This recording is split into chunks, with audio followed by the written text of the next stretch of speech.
XRP is not the mark of the beast, but the system that is being built on top of the XRP ledger could lead to the further development of the mark of the beast, because I believe the mark of the beast was already here and that we were born into it.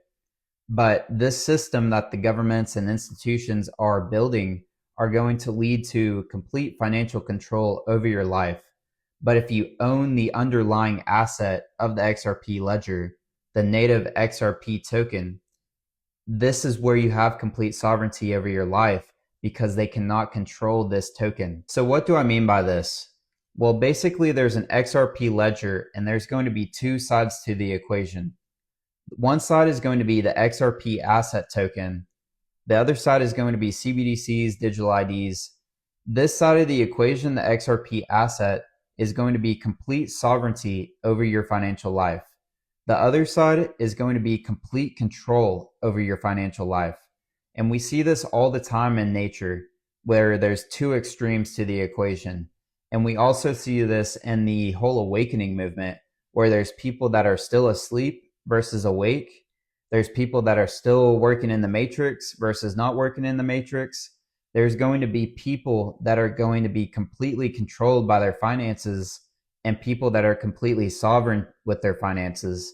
And I'm going to explain this. So basically, these CBDCs are programmable money, which they are going to be using the XRP ledger to build these on. So basically, these CBDCs can be frozen, reversed, and expired if you don't use them by the end of the month. And they can block these transactions to anyone, anywhere, for any justified reason. This is because of the clawback feature that's on the XRP ledger.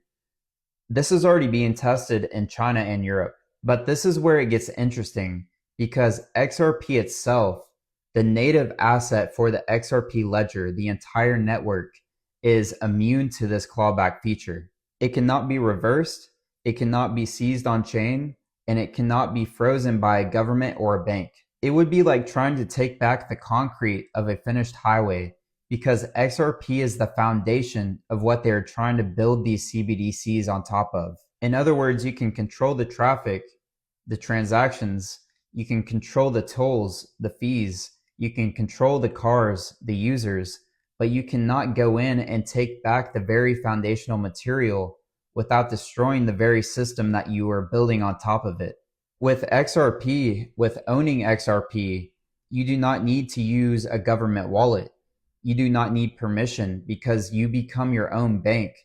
You won't need to get a mark or a chip to participate in their own system because you own XRP. You won't